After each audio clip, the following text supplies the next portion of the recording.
Now, Russia is a very unique country, from gopniks, babushkas, Arshavin, and nothing really else. However, one area that it's succeeded in my opinion, is the films. From the Soviet era, even Western directors were jealous of the freedom that they were allowed to express in their films.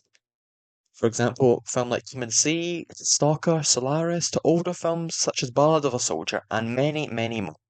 And there is one in particular, post-Soviet film, inspired one of the greatest and best-selling video games of all time. That be Brat 1 and Brat 2. Я вот думаю, что сила в правде. У кого правда, тот и сильней. Вот ты обманул кого-то, денег нажил. И чего, ты сильнее стал? Нет, не стал. Потому что правды за тобой нет. The two films, also known as Brother 1 and Brother 2 in English, is a gangster film following a Chechen war veteran Danila Bagirov, who after entering and returning from the war, is convinced by his mother to start a new life in St. Petersburg, in which he gets roped into the mob via his older brother. The second film focusing on the same characters, however, they are now in Brighton Beach in New York and Chicago. And that's where it becomes much more clear of the influence the films had on the game. Now, each of the games in the GTA series are directly influenced by one film mostly. GTA 5 with Heat, GTA Vice City with Scarface, San Andreas Boys in the Hood, and GTA 4 it's these two films. Now, Nico and Daniela have similar characteristics. Both are rugged, hardened war veterans. Both are shown to have a level of PTSD, Daniela with his distrust of non-Russians. Вот, не брат ты мне, гнида черножопая. And Nico with his speech about having no soul, which implies he's partaken in the killing of children. Sold people. And you don't worry about your soul?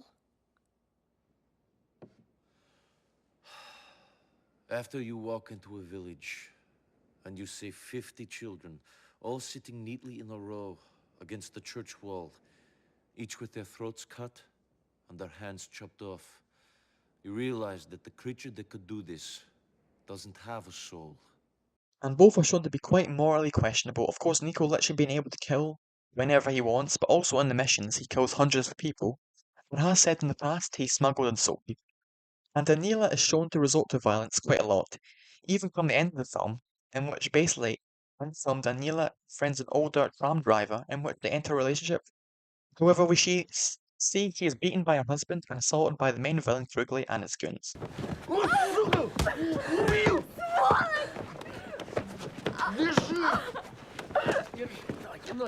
In which, after Daniela gets his revenge and shoots the woman's husband with a sawed-off shotgun in the legs, she then screams at Daniela to get out and the fact she hates him. But he is shown to be quite conservative in his values, hating Jewish people, which is probably the fact a lot of Russians harbour this hate towards Jewish people because of Lenin. And in the first film, Daniela still has a Soviet passport. And they're shown to be quite racist in some ways, not intentionally, from his famous brown scum speech to in the sequel and scene he asks why he can't call black people. Yeah, which then goes into a weird, not well-edged scene about how black people are more primal than everybody else. However, Daniela is shown to learn a lot from other characters in the film, specifically the second one, as he is directly attacked by a group of black people and released by a racist police officer. But he does eventually, after getting nearly ran over, have intercourse with a black news reporter. Now, the film's most obvious influence on the games are Daniela and his brother Victor.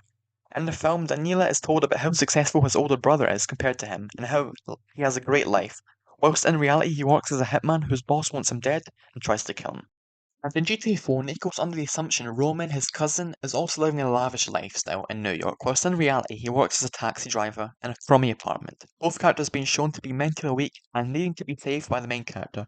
On the end of Brat 1, Daniela saves his brother Victor from Krugly, whilst Nico saves Roman from the Albanian loan sharks. Friend now, huh? It's not my friend, it's my loan shark! Stop this! What of that? Who are you? Get out of here. What? Yes. My arm! Oh! What about you? Help me! Help me! Come on, Tupac. Blender! Help me! Get out of here now! And if you come back, I'll kill you. You understand? You forgot this? You Albanian pricks! Stranya. Now, the villain of the first film, Krugly, is quite obviously the main influence on Vlad. Both work for the Mafia, both are known to be sexual deviants, Vlad being arrested for assault and sleeping with Roman's fiancée, whilst Krugly watches as Sveta is assaulted. And both make the same unfunny jokes. По себе, чтобы не падать при ходьбе. Anyway, я говорю про капусту. Зачем нужно жрать капусту, если есть картошка? And both try to hunt down and kill the main protagonist, which fails, dying at the hands of both of them. We're fine. He has powerful friends. Serious people. I told you to be calm, you halted the jump! I am calm. He tried to kill us. He screwed your girlfriend. What do you expect? I give him a massage? Shit! Оружие на пол, руки за голову, всем лежать, морды в пол! Now, I will say, Nico's design and backstory is actually from a different film entirely, that being the character Sasha from Behind Enemy Lines, which the actor of the film was offered to voice act in GTA 4, however he refused.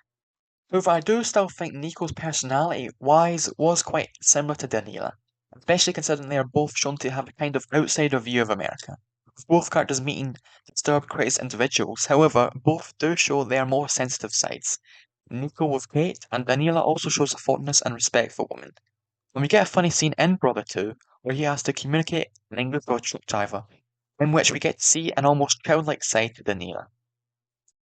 I'm Russian. Russian? From Moscow? Moscow.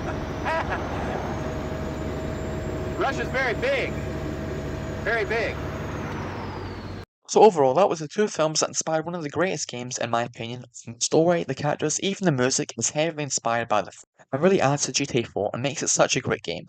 And the two Brat movies just being really great gangster flicks, in which we get to see a post-Soviet Union Russia in all its glory, and the outsider perspective on America, which I think is quite valuable. Overall, highly recommend the films and the games.